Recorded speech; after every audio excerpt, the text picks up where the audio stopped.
This time on Poll Hub, we've talked a lot about loneliness and how socially disconnected we've all become, especially since the pandemic. But as it turns out, class has an awful lot to do with it. We've got some very interesting data on this. We're going to talk about that. First, though, we have a new poll out this week with NPR and PBS News. There's a lot in here to unpack about how Americans are feeling about a lot of different things. A lot of it is fascinating. Some of it is potentially a little bit scary. At least I think so. We'll talk about that. Finally, there is a song from a long time ago called I Won't Drive 55. For those of you in the audience who don't understand what that means, maybe you will after our fun fact. Welcome to Poll Hub. I'm JD Dapper. I'm Barbara Carvalho. I'm Mary Griffith. And I'm Lee Marengoff. Well, we are recording this podcast on Wednesday, October 1st, and at the time of this recording, the government has been shut down for just about 14 hours. Congress is deadlocked and nowhere near reaching a solution to reopen the federal government. Now, this impasse reflects public opinion about the shutdown.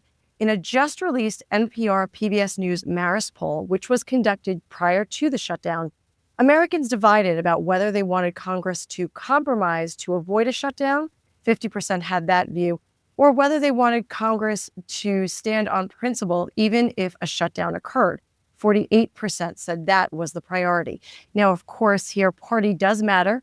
When majorities of Democrats and independents prioritized compromise over standing on principle, whereas a slim majority of Republicans thought it was more important to stand on principle. Now, there's just one more data point that I want to bring up before I open up the discussion.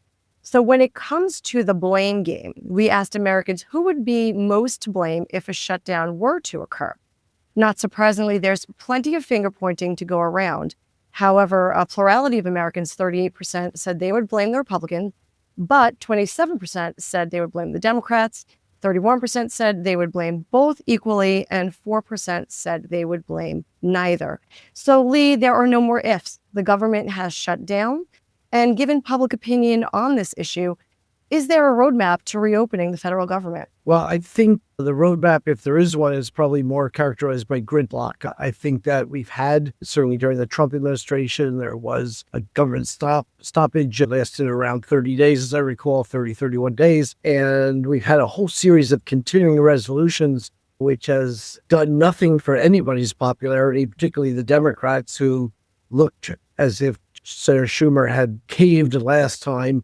And this time, they're very reluctant to go down that path again. And obviously, the administration, who controls clearly the White House and both branches of Congress, is more in the driver's seat than the Democrats are. But there's a real battle here over how do you go forward. And right now, as in any negotiation, neither side is giving in at this point. And you'd like to think that there's a win-win in politics, but this actually has a lose-lose quality to it. I think that the Republicans are seen, as you indicated, slightly more to blame than Democrats. And I think that makes sense because they are in control of the federal government. However, I think, as you also said, Mary, there's a lot of finger pointing, plenty of blame to go around. So how do you get out of something like this? I don't know. Eventually, someone's got to blink, or we end up in kind of a landlocked situation well into the future. And that's not going to serve anybody's purposes, particularly because in the same poll, we found that 62% think the country's headed in the wrong direction, and that's up from 54% last spring. So there was in total a 15-point swing from right direction to wrong direction in that question. So people are not in a particularly thrilled mode about this, and the gridlock sort of is salt in the wound. Yeah, and I think it, Lee, as you're pointing out as well, it just adds to, I think, the frustration that many Americans feel about government in general. I think that what we have seen, this is not new. It's not new to Washington. It's not new to kind of the American perception of what is going on in Washington. We do have our sides that Americans are taking, ideologically and rooting for one or the other. But very often we do see this consensus around the frustration over not moving policy forward, not moving the country forward in a positive way. Yeah. Are we just here, though, are we looking at a fatigue factor, or are people really caring by what happened in the last 24 hours? Is it going to affect them personally? Maybe that would get people to care. But in the short term, I'm not sure whether tomorrow looks a lot like today. And that may not create anything more than added frustration, but not fuel the anger that people have towards the lack of government being able to make progress. I'm not sure whether this just adds a little to it and isn't in and of itself a whole new ball game, even though it has been in the past. We asked a lot of questions about other stuff too, beyond the shutdown, that I think are interesting. Some of them we've heard before. There's one in particular I wanted to bring up because it got a lot of attention when we asked it a little while ago. We asked it, let me get the date here. We asked it in April of 2024. How much do you agree with or disagree with the statement Americans may have to resort to violence in order to get the country back on track? And this gets a little bit at the dissatisfaction that people are feeling that we just talked about, and goes well beyond that. In April 2024, 6% strongly agreed with that and 13% agreed with that. There was a lot of attention paid to the fact that nearly 1 in 5 Americans agreed with that statement. And I think a lot of commentators and people in Washington were a little surprised by that. Well, this time, and we're just out of the field with this, 11% strongly agree, nearly double, and 19% agree. So we've gone from about 1 in 5 to nearly 30%, or 30%, I should say, nearly 1 in 3, who are thinking that violence may be necessary to get the country on track. When I said in the open something, a scary answer, to me that's a little scary, that we're at almost 1 in 3 Americans who are now saying that violence may be necessary to get the country back on track. If we're talking about people and the shutdown, people being souring on the government stuff, the sour mood seems to be reflected in a lot of the questions that we asked. And sour mood is barely, when you talk about resorting to violence to get the country back on track, I mean, that's our jargon, our terms up until recently have been polarization, grumpy electorate. This is a different ballgame here when you start talking about things are so bad that. What do you think is fueling this? It's been a big change. I guess an 11-point change since we asked it. Well, I think it comes back to Jay's point about dissatisfaction. As Jay mentioned, we asked a lot of questions in this survey on a couple of different issues. And one issue in particular we talked about was the right to freedom of speech. In last week's podcast, Jay and I touched upon this, sort of about the First Amendment in general. But what we found is that nearly 8 in 10 Americans in this survey think that the United States has gone too far in restricting the right to freedom of speech. Mm-hmm. And here too, I mean, coupled with this idea that we may have to take an extreme to get the country back on track, I think that people, as Jay and Lee points out, is a sour mood. But I think there's almost a desperation here that people are just not happy with where we're going. The direction of the country, Lee, as you pointed out, is not really improving. Americans are still very pessimistic about the direction of the country. I think that, again, this comes back to the idea of searching for a better answer for the future of the country. Yeah, because resort to violence seems like a very, very extreme response to that. Yeah, I wonder, Barb, how much of this has to do with the economy, though. We always come back to the economy. We didn't ask economy questions this time, which is fine. But how much of this is simply the dissatisfaction, especially since COVID? This is like so much of this comes back to what happened when we derailed after the pandemic, and the economy has come back, but now there's lots of warning signs. How much of this is back to that? They're just dissatisfaction with how people are feeling about their economic position. Well, the economy hasn't come back for everybody. Right. But what has come back for everybody is high prices. And high prices are all around us, whether we're talking about housing or food or entertainment or whatever we do on a daily basis.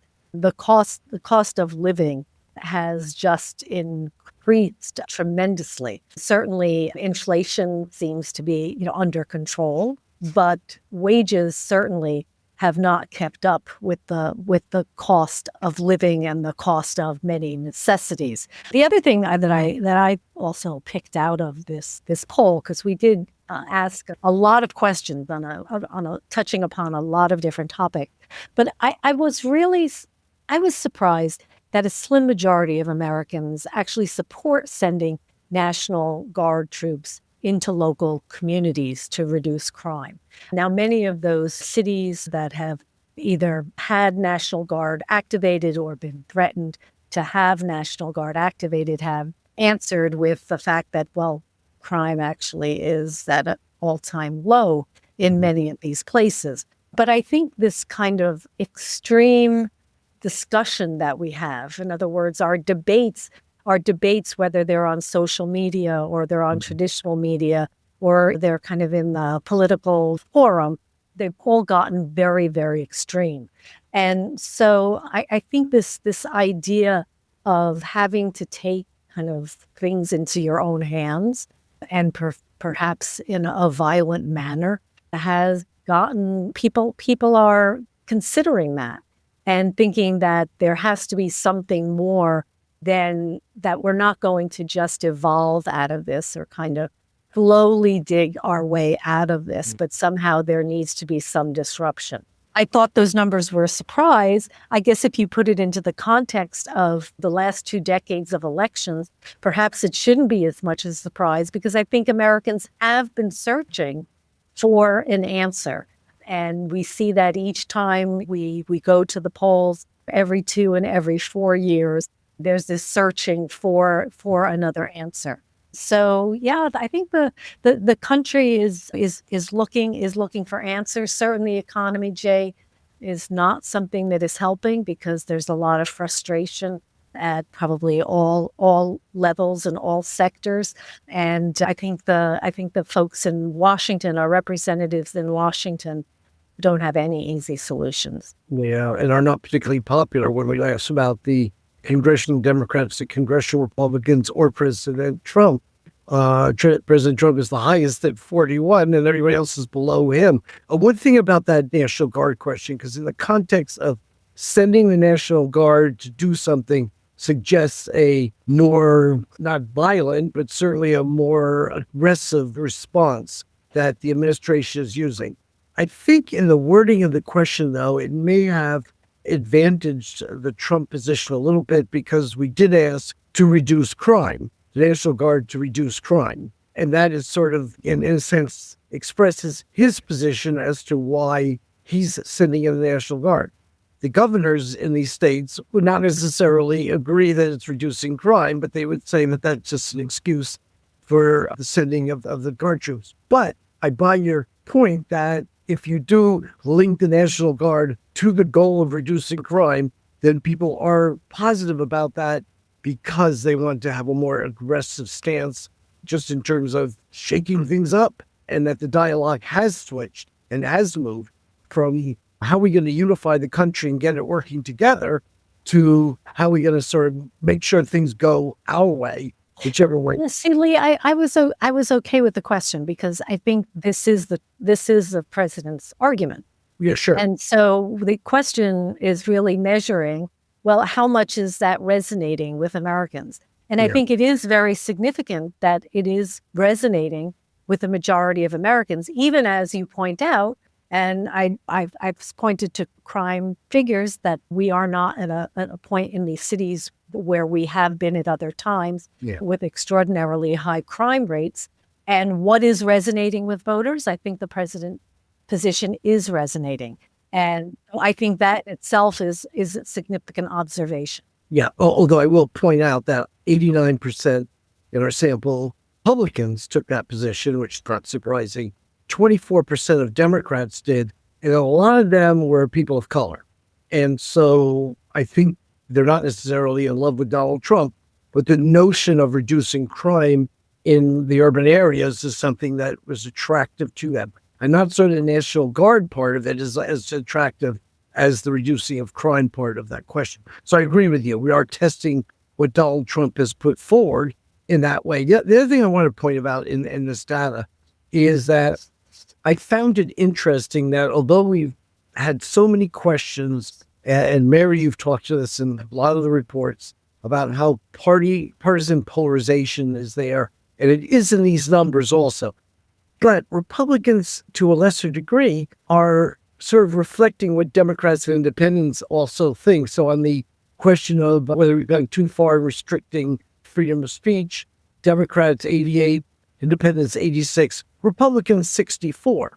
Not as much, but they're on the same side of it. And also, when they asked about the right direction, wrong direction, the increase in wrong direction, the biggest change was also among Republicans. I think in the time of Donald Trump, and since he's come on the scene, which is now a decade ago in terms of his electoral ambitions, we've always been waiting to see, well, when is something going to happen that's going to really have an impact on Donald Trump? And I think this is one of the early first times we've actually seen that Republicans aren't quite as solid for him as they have been during this past decade. And I think that's also true. We asked about the Epstein files, and 25% of Republicans disapprove of the way the administration has handled this, and 67% of Republicans want all of it released. Again, questions that are going in the face of Donald Trump by Republicans, which I think is an unusual event that this poll tapped into. We have, especially since the pandemic, talked a lot about what some have described, including the Surgeon General under Joe Biden, the loneliness epidemic in America. And this has been going on for some time. There was a book called Bowling Alone back in the early part of the 2000s about how our social connectedness has been dissolving. Some have talked about this as part of our distraction with digital devices. We spend more time looking at our screens than we do at our friends.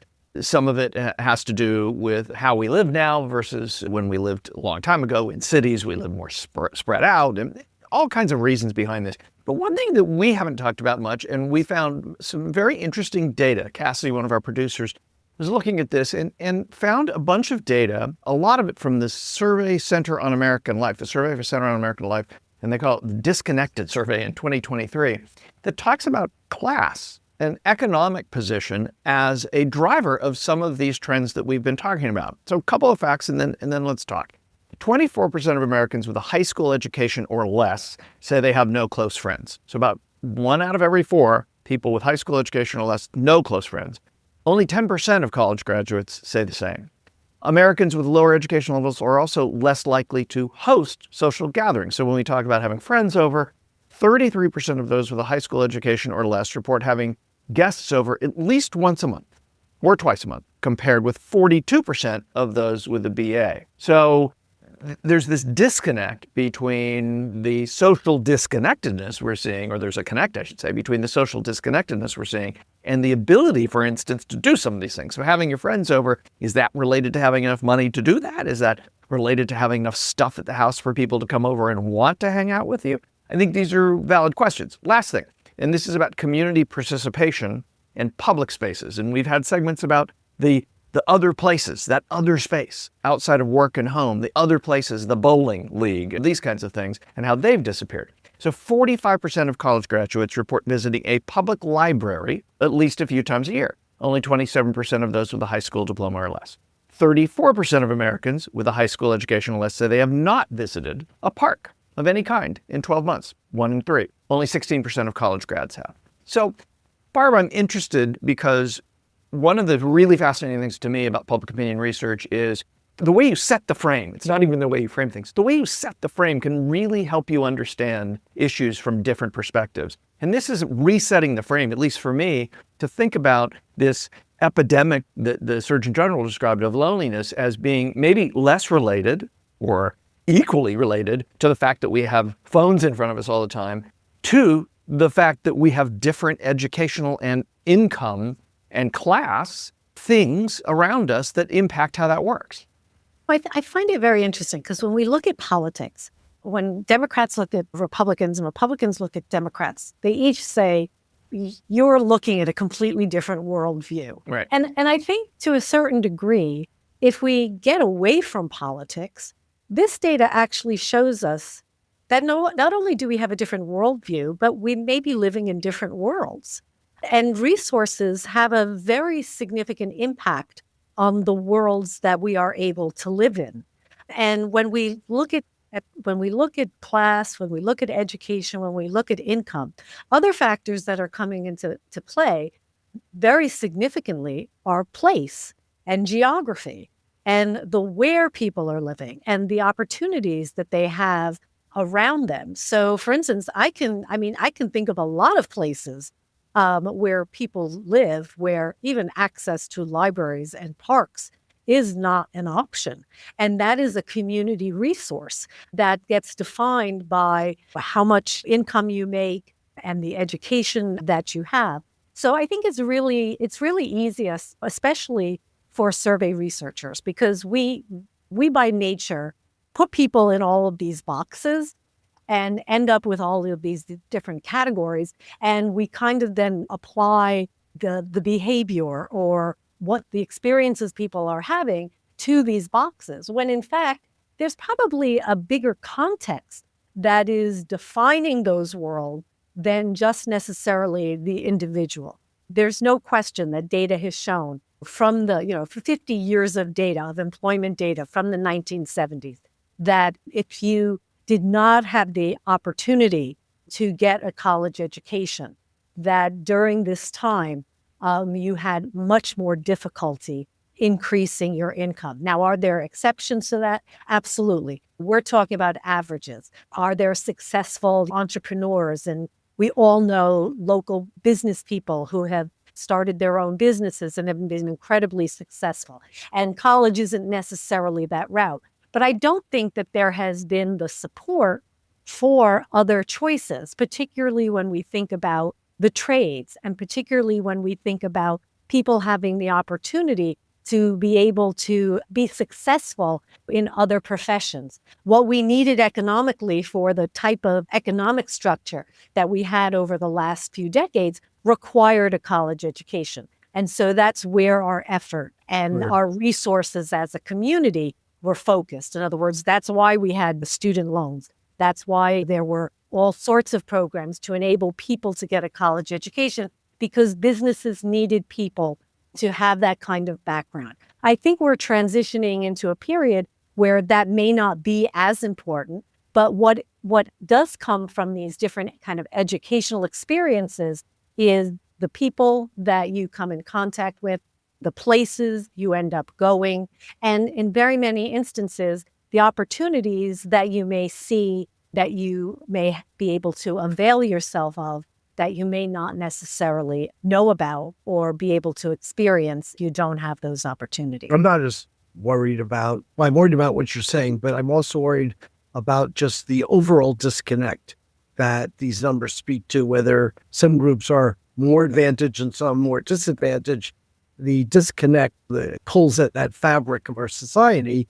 And so when you have the kinds of gaps that you're talking to and the lack of connectivity, then I start worrying about the fabric of society. And then my mind goes to computers and the isolation of that, which is also somewhat class driven and educationally driven. And geographically, we know from our surveys, I mean, it's much harder to connect with people that don't have great cellular and internet connection.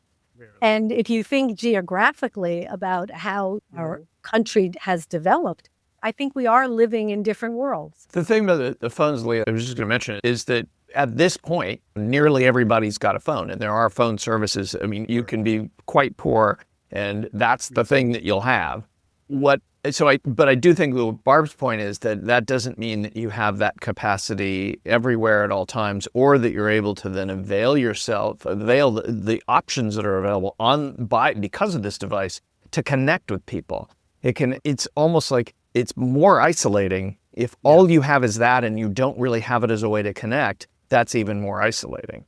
But this thing about class driving this, there's another number that came out of Pew in 2025 that I think is interesting, and it gets at what this disconnectedness may be doing to us, and really gets back to the topic we started all this with on the poll, which is what is happening to America. The share of adults who said most people can be trusted, this is from a Pew research study this year, declined from 46% in 1972 to 34% in 2018, and it's roughly the same now. Lower income Americans, though, are less likely than those in the upper incomes to feel connected to people in their local community and to trust. So that's a lot of people. That is a lot of people who don't really feel like anybody can be trusted.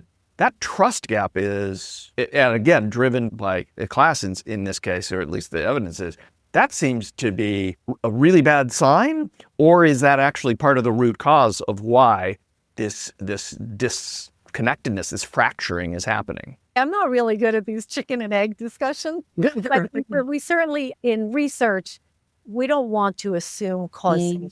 In other words, what we're talking about here is that we're seeing somehow this kind of relationship among these things. So I don't think it's surprising. I don't think it's all that kind of mind-blowing that if you don't have a lot of money, you don't have a lot of opportunity to do many of the things that you might like to do. And you're also more likely to live in a place where you have to make those concessions as well. So I think just in general, resources really can also change perception. When you talk about trust, though, Jay, I think part of as we become more isolated and as we become more focused on kind of our singular ways of getting information, everything is really, I think, probably reinforcing one another. So to pull all these pieces apart is probably really tough. I think one of the things we can certainly say that has happened over these last decades is in general, trust has declined overall. People who are more isolated are certainly more likely to be less trustful. If lack of money then does not allow you to frequent places and to participate in more activities, again, you can see the kind of the snowball effect that can have. But I think overall, what we're seeing is a dramatic lack of trust, especially in institutions. We see that in the decline of participation in voluntary activities and church activities and a whole host of things. So that's something that I think is a harder thing to turn around. And hopefully we can get some direction from Washington to help us do that. Nonetheless, we are certainly in a hurry to get there, wherever we're headed as a society. Bad segue into the fun fact. So, U.S. Department of Transportation, 1977, asked a national audience of adults, when you travel by car on the highways, do you notice drivers mainly observing the 55-mile-an-hour speed limit? Do you see people mainly ignoring the 55-mile-an-hour speed limit? The observing the speed limit was at 21%. People ignoring it and not observing it was at 55%.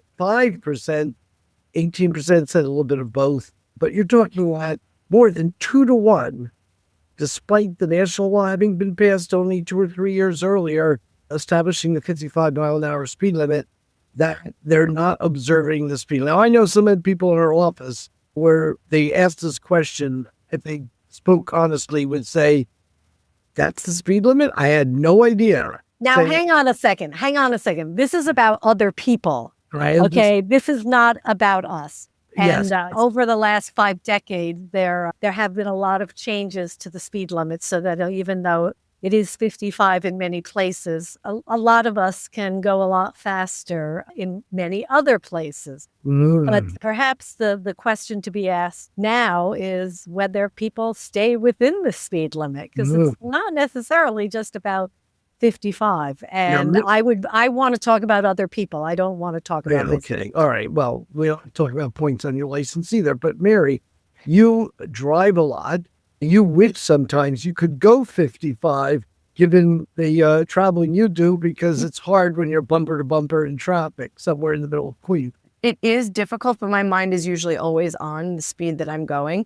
I won't share what the speed is, but I will say that I was sharing with Jay and Sylvia and AJ before the podcast that I actually in college had to write during an exam a persuasive essay as to whether or not people should follow the speed limit.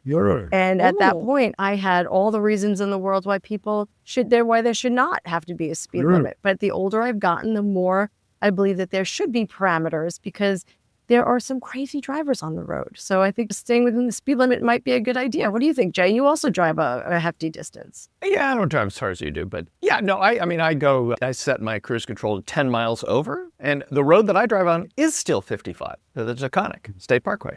And I said 65, and I pass state police every day, and they don't pull you over at 65. That's because we know that. It's not a secret.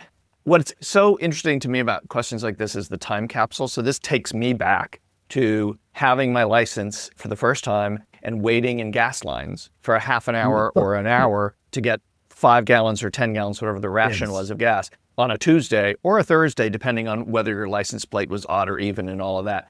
So this whole 55 thing, the other thing is it was a big cultural deal. There were songs about it. It was in movies. It was like, limit me to 55. And out west, it was really like in Montana and places where they had never had a speed limit. It was like, you can't limit us to 55. And so it became almost a states' rights thing. Yeah. Oh, absolutely. It became a states' rights thing. So I just love this as a time capsule that even after Richard Nixon signed it into law, and then 3 years later, Jimmy Carter's in office, there's still a gas crisis. I mean, there's still gas prices are high, and there's still challenges. We weren't in lines as much. That more than half of the people driving said, nah, nobody's going 55. So I just like it as a time capsule. Now, we were also going to bring in Sylvia Weiser, who are a recent addition to our, not to the Marist team, but to the podcast team. Sylvia, do you notice a lot of your colleagues would be obeying the 50? Oh, wait a second. She doesn't have to out colleague. Okay, but this would be just her observations on the road. General, as a scientist. As a scientist, Yes. Listen, as a scientist, I will say that I try to obey the speed limit. I'm a little scared. Most of my roads back home are 55 usually, but my friends do all think that I drive very slowly. So if that gives you any indication of what my colleagues are doing. It's probably good for you and maybe not so good for them. My father used to tell me regarding how fast one traveled that to go 60 miles an hour, step on the brake and see how long it takes for your car to stop. And then figure out, well, how far you've actually gone in that time. And that'll keep your speed pretty reasonable after that, because it's not quite as pretty a picture. But If I had to think Exactly. through that equation while I was driving, I would crash into the car in front of me. 100%, I Jay. was about to say that's one of those math equations that, I was never good at. No, I'll put word to the wise here. If anybody else has something to toss in on this, is that if we asked a question, now we'd be talking about lots of people observing a lot of people going beyond the speed limit, realizing that they're probably okay until they get significantly beyond it. The question is are they going? Is it safe or not? And a lot of times what people do that's reckless isn't even going fast. It's a lot of other things when they're driving. But anyway, we're going to pause and keep it right there until next week. Have a good week, folks, and hope the government opens some ties between now and then.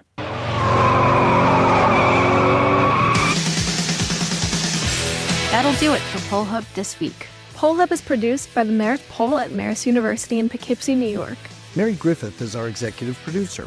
Casey Schaff is our production supervisor. The Poll Hub team includes AJ Gambino, Tommy Rogers, Cassie Connors, Sylvia Weiser, and Molly Goodger. If you enjoy Poll Hub, consider telling a friend about us. If you'd like to learn more about polling and survey science, check out the Marist Poll Academy, our free online learning portal accessible from our website. Remember, you can always tell your smart speaker to play Poll Hub, and with any luck, it'll cooperate. Finally, wherever you listen to Poll Hub, there is a subscribe button. Click it, and the latest episode will be ready for you in your podcasting app as soon as it's released. We'll see you next time.